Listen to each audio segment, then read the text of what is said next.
우리의 신앙의 삶에서 우리가 무엇을 모를 때 그런 일이 있게 될까요? 오늘 말씀을 통해서 그 사실을 잘 깨달아 아는 우리가 되어서 손해나 낭패가 아닌, 몰라서 손해보고 낭패보는 게 아니라 하나님의 복을 누리는 우리가 될 수 있기를 축복합니다. 화면 보시고 함께 읽어보겠습니다. 시작. 우리는 모두 죄인임을 알아야 합니다.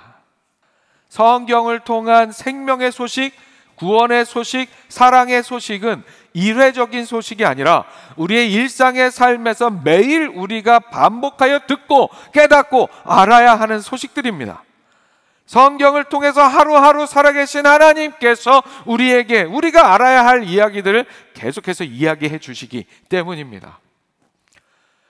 우리의 매일의 삶 속에서 그 소식을 우리가 멀리 한다면, 그래서 알지 못하게 된다면, 알아야 할 그 소식들을 알지 못하게 된다면 그야말로 우리의 삶은 손해보고 낭패보는 삶이 될 수밖에 없습니다.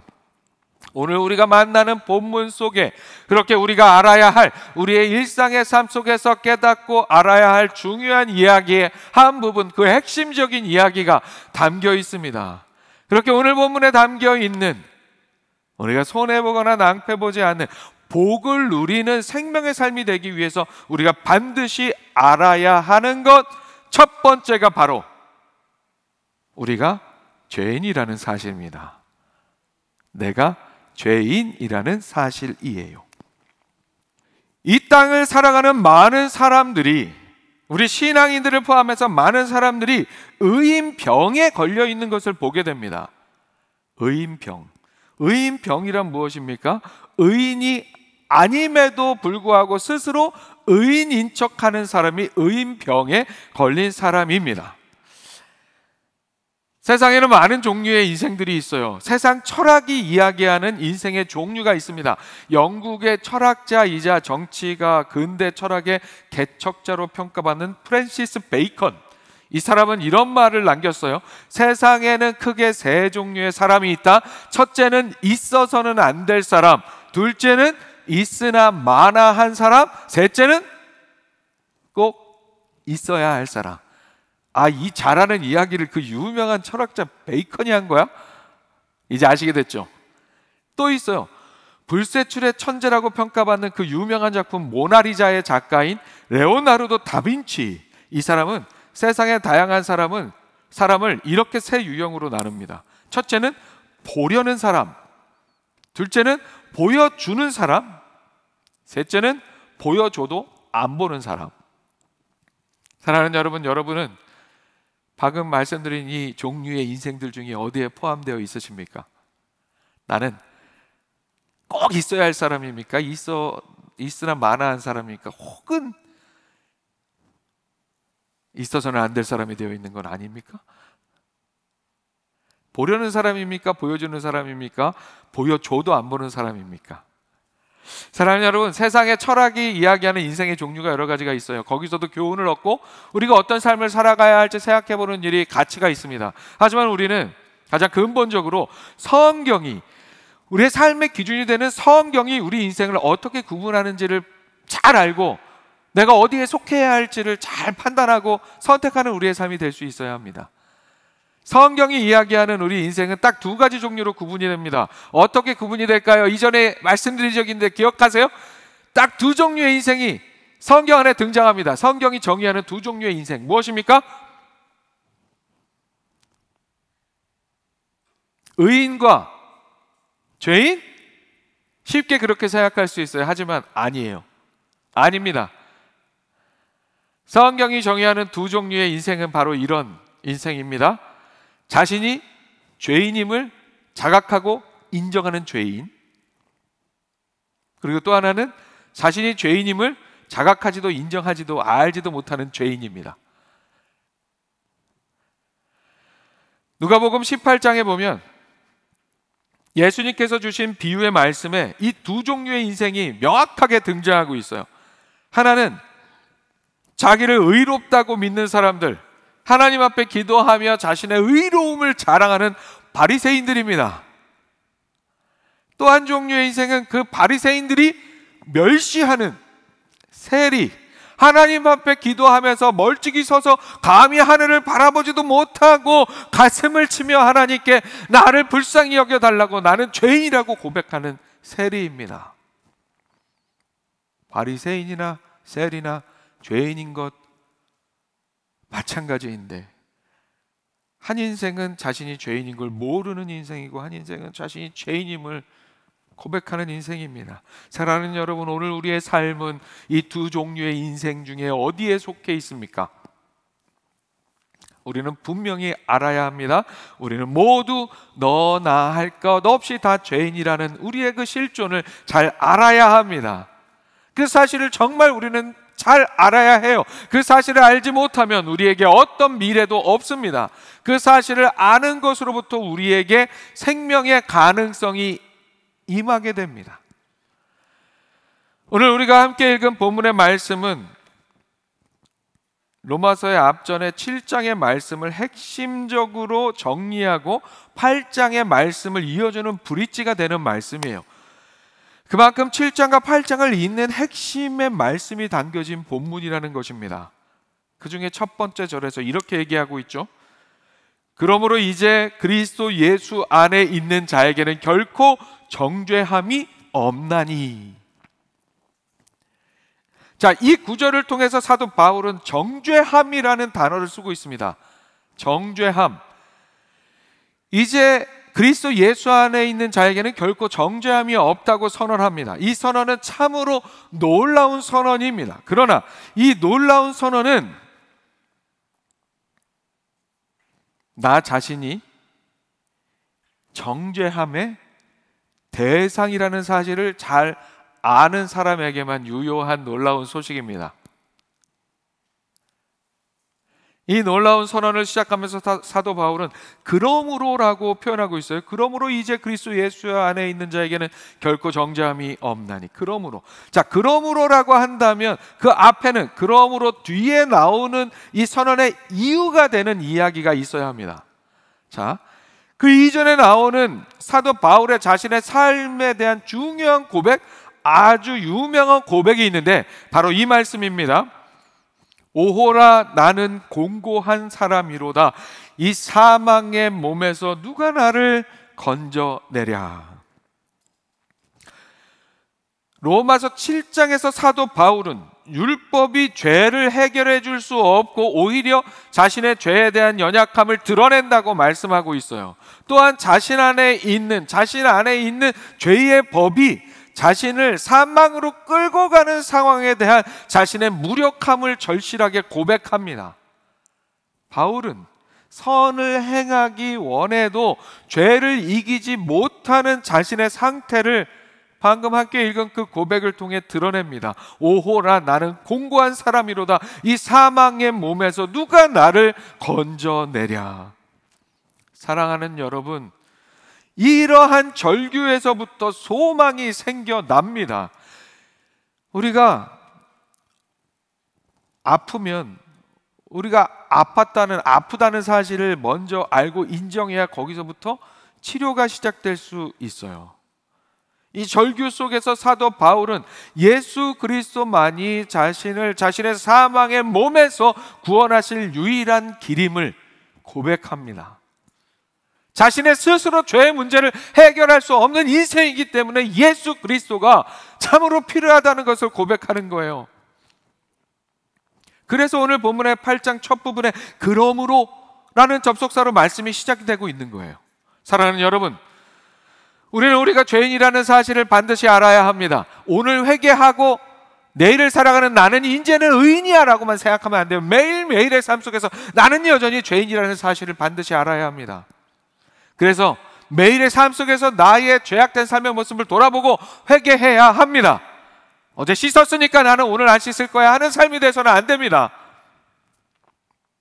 내가 지은 죄도 없는데 생각해보면 내가 뭐 얼마나 큰 죄를 지었다고 목사님 자꾸 강단에서 막 너는 죄인이야 왜 자꾸 이렇게 얘기해. 내가 오늘 뭐 감옥에 간 것도 아니고 뉴스에 등장하는 수많은 그 악한 소식들 막 그냥 사람을 죽이고 어떻게 하고 이런 것들 들어보면 나는 뭐 죄인 축에도 낄 수가 없는 나는 의인인데 나는 양반인데 그런 거에 비하면 이런 생각으로 나를 정당화하며 살아가면 안 됩니다. 우리는 그저 내가 죄인이라는 사실을 겸손하게 고백할 수 있어야 합니다. 그렇게 하지 못하면 우리의 삶에는 항상 정죄함 밖에 남지가 않습니다. 질병에 맞는 처방과 치료를 받으려면 질병을 알고 인정해야 합니다. 내가 지금 아프다는 것을 인정해야 해요. 내가 죄인임을 알고 인정해야 내 삶에 예수 그리스도라는 약을 처방받을 수 있습니다. 사도 바울이 그런 것처럼 내가 죄인임을 알고 예수 그리스도의 십자가를 의지하여 회개하고 돌아설 때, 내가 죄인임을 알고 내가 그래서 죄인이 아닐 수 있도록 어려워도 최선을 다하는 삶을 살 때 우리의 삶이 예수 그리스도 안에 있어 정죄함이 없는 삶이 될 수 있습니다. 내가 죄인이라는 사실을 잊지 않는 우리가 되기를 소망합니다. 그래서 거기서부터 정죄함이 없는 삶을 향한 믿음의 발걸음을 힘차게 내딛는 우리의 신앙의 삶이 될 수 있기를 축복합니다. 화면 보시고 다시 한번 함께 읽습니다. 시작. 그리스도 예수 안에 있는 자에게는 결코 정죄함이 없습니다.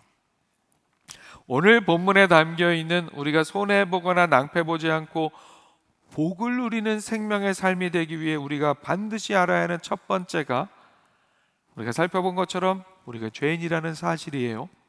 그리고 우리가 죄인이라는 그 사실을 그렇게 아는 가운데 또한 반드시 알아야 하는 것이 바로 예수 그리스도를 믿는 믿음으로 인하여, 예수 그리스도의 십자가 보혈의 은혜로 인하여 그리스도 예수 안에 있는 자들에게는, 예수 그리스도 안에 있는 죄인들에게는 결코 정죄함이 없다는 사실입니다. 사랑하는 여러분, 이 놀라운 소식을 우리는 잘 알아야 합니다. 만약 여러분이 사형수 신분이라고 한다면, 그럴 일 없지만 상상해 보는 거죠. 상상하는 것이 힘입니다. 내가 만약 사형수 신분이라고 한다면, 그런데 이러한 일을 겪었다면 어떨까요? 러시아의 한 겨울, 차디찬 눈밭 위에 서 있던 젊은 청년이 있었습니다. 그의 이름은 도스토예프스키. 이후에 세계 문학사에 손꼽히는 러시아의 대문호가 되는 인물이었습니다. 그는 당시 황제에 대한 반역죄로 사형 선고를 받았습니다.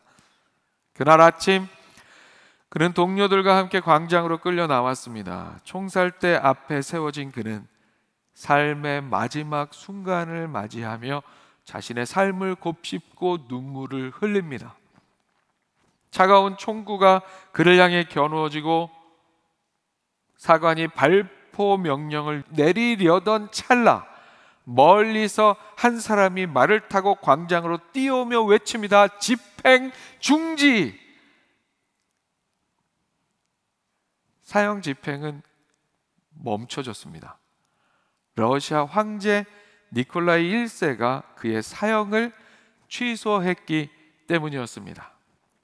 그 순간 도스토예프스키의 인생은 완전히 달라졌습니다. 사랑하는 여러분, 이 이야기는 단순히 도스토예프스키에게만 해당되는 이야기가 아닙니다. 이 이야기는 우리 모두의 이야기입니다. 우리는 모두 죄악으로 인해 영원한 죽음이라는 사형 선고를 받은 인생들이었습니다. 그러나 예수 그리스도의 십자가 대속의 은혜로 그 죄에 대한 정죄와 징벌을 예수님께서 나를 대신해 받으심으로 말미암아 이제 우리는 새 생명의 은혜를 누릴 수 있게 되었습니다. 사형이라는 정죄함에서 벗어나게 되었습니다. 이 어찌 놀라운 소식이 아닐 수 있습니까? 이렇게 이제 그리스도 예수 안에 있는 자에게 결코 정죄함이 없는 그 이유에 대해서 사도 바울은 이렇게 다시 한번 설명해 줍니다. 이는 그리스도 예수 안에 있는 생명의 성령의 법이 죄와 사망의 법에서 너를 해방하였습니다. 아멘. 이제 우리는 예수 그리스도를 구주로 믿고 섬김으로 말미암아 더 이상 죄와 사망의 법이 아닌 생명의 성령의 법 아래에 살게 되었습니다. 우리는 이 사실을 분명히 잘 알아야 합니다. 그렇게 알아야 예수 그리스도로 인하여 생명의 성령의 법 아래에서의 삶을 온전한 나의 것으로 누릴 수 있기 때문입니다. 이 사실을 우리가 제대로 생각하지 않고 살아가면 이미 우리가 죄와 사망의 법에서 해방되었음에도 불구하고 여전히 사단 마귀의 속임수 가운데 계속해서 죄와 사망의 법에 묶여서 낭패와 절망 속에서 죄책감과 두려움 속에서 여전히 사형수의 마음과 복장을 하고 살아가는 것과 같은 삶이 되어버릴 수밖에 없습니다. 그렇다면 그리스도 예수 안에 있는 우리에게 결코 정죄함이 없다는 것은 무슨 의미입니까? 사도 바울은 정죄함이 없다는 것을 그래서 우리가 더 이상 죄를 짓지 않게 된다는 의미로 이야기하지 않았습니다. 그런 의미로 이야기한 건 아니에요. 그래서 생각해보면, 한 번 더 생각해보면 쉬운 것 같으면서도 어려운 개념입니다. 여전히 죄가 가득한 세상 속에 살며 죄를 지을 수도 있지만 그리스도 예수 안에 있는 우리에게는 정죄함이 없다는 것. 좀 잘 이해해보기 위해서 우리가 생각을 해보면 마치 이런 것과 같아요. 내가 아주 비싸고 귀중한 꽃병을, 전시되어 있는 꽃병을 깨트렸다고 하면 우리는 이 일에 대해서 스스로 책임을 져야 합니다. 변상을 해주던 법적 처벌을 받던 어떻게든 우리가 책임을 져야 합니다. 하지만 우리가 깨트린 꽃병 주인의 자녀라고 한다면 우리 아버지 거예요. 안타깝게 내가 실수로 깨트렸지만 그게 우리 아버지 거예요. 우리 엄마 거예요. 그러면 이야기는 조금 달라지죠. 가서 용서를 빌면 되는 일입니다. 세상에 어떤 부모가 너 내 거 얼마나 비싼 건데 너 감옥 보내버릴 거야. 이거 2천만 원짜리야. 너 빨리 다 갚어. 저 같으면 갚으라 그럴 것 같긴 하지만 세상에 어떤 부모가 그렇게 해요? 그러지 않습니다. 중요한 것은 자신의 잘못을 인정하고 용서를 빌고 다음부터는 정말 주의해서 그런 일이 반복되지 않도록 최선을 다하는 것, 그게 중요한 일이에요. 만약에 그저 혼이 날까봐 무서워서 고백하지 못하고 도망가 버리고 숨어버리기만 하고 그렇게 내가 하지 않았다고 막 거짓말하기만 하면 그게 악한 일이 되어버리는 거예요.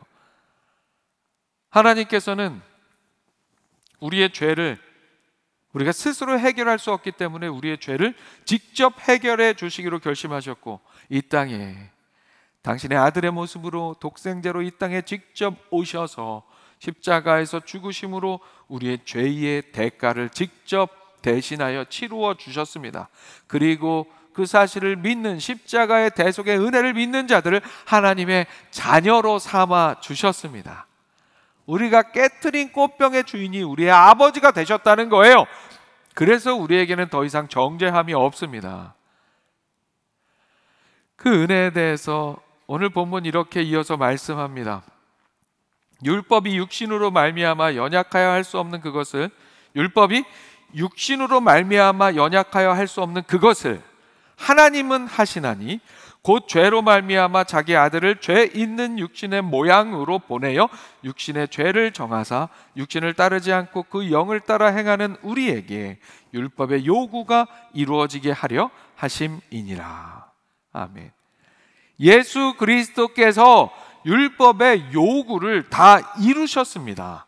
죄의 값을 지불하라는 게 율법의 요구예요. 그 율법의 요구를 우리를 대신하여 예수님께서 만족시키셨어요. 율법은 원래 우리가 죄인임을 드러냅니다. 우리를 정죄하는 역할을 하는 거예요. 그리고 정죄함에 대한 책임을 지라고 하는 게 율법입니다. 예수님께서는 그렇게 십자가를 통해서 율법으로 우리의 죄가 드러나는 우리의 죄, 그 죄의 값을 치르셨다는 말씀입니다. 그렇기 때문에 더 이상 우리에게는 정죄함이 없습니다. 그렇다면 이제 우리는 정죄함이 없다는 이유로 이제 그냥 마음대로 죄를 지으며 살아가도 되는 걸까요? 우리에게 정죄함이 없대, 이제 나 마음껏 죄 지으며 살 거야? 이러면 될까요? 사랑하는 여러분, 우리는 여전히 죄악의 자리로 나아가는 실수를 할 수 있습니다. 여전히 우리를 죄악의 길로 자꾸만 이끌어내려고 하는 사단 마귀의 힘이 나의 힘보다, 우리 한 사람 한 사람의 힘보다 강하기 때문이에요. 이어지는 오늘의 본문은 그래서 우리 앞에 두 가지의 삶의 가능성이 있음을 이야기해요. 첫 번째는 결국에는 사단 마귀보다 세지도 않으면서 객기만 부리다가 지는 삶, 육신의 이야기만 따르는 삶, 하나님과 원수되어 하나님을 기쁘게 하지 못하고 결국에는 사망에 이르는 삶입니다. 두 번째는 겸손하게 고백하는 거죠. 성령 하나님 도와주세요. 내 힘으로는 나를 죄로 이끄는 사단 마귀를 이길 수가 없어요. 성령 하나님 나와 함께 해주세요. 성령이 거하시는 성령님을 따르는 삶, 나는 약하지만 사단 마귀보다 비교할 수 없는 능력으로 함께 하시는 성령님을 따르는 삶, 그래서 생명과 평안이 있는 삶, 장차 죽음을 넘어서는 부활의 소망, 영원한 삶을 향한 소망이 있는 삶입니다. 두 가지 삶이 있어요.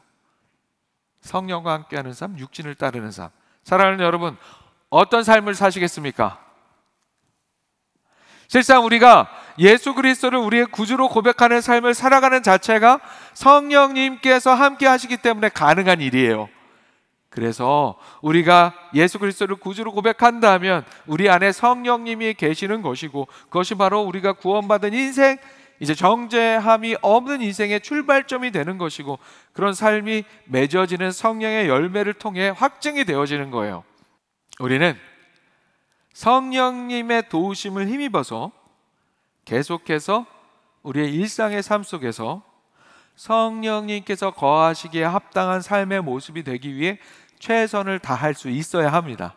그리스도 예수 안에서 성령님과 함께하는 삶으로 최선을 다해 성령의 열매를 온전히 맺어가는 삶으로 결코 정죄함이 없는 자유한 우리의 삶이라는 사실 잘 알고 누리는 우리 모두가 될 수 있기를 축복합니다. 말씀 마치겠습니다. 우리는 모두 죄인입니다. 그러나 예수 그리스도께서 죄에 대한 율법의 요구를 완성하심으로, 그리고 우리에게 구원의 보증이 되시는 성령님께서 함께 하심으로 우리의 구원받은 삶은 이제 정죄함이 없는 신앙의 삶으로 나아갈 수 있게 되었습니다. 우리를 지배하는 법은 더 이상 우리를 죄책감 가운데, 두려움 가운데, 절망 가운데 몰아가는 죄와 사망의 법이 아니라 우리로 하여금 구원의 확신과 기쁨을 누리며 이 세상에서부터 천국의 기쁨을 맛보며 살아가게 하시는 하나님의 생명의 성령의 법, 우리는 이제 그 법 아래에서 살아가는 존재임을 온전히 아는 우리 모두가 될 수 있기를 소망합니다. 그래서 여전히 나는 죄인이지만 그리스도 예수 안에 있는 나에게는 더 이상 정죄함이 없다는 사실을 온전히 알고 누리는 기쁨과 희망이 가득한, 설레임이 가득한 우리 모두의 신앙의 삶이 될 수 있기를 주님의 이름으로 축원합니다.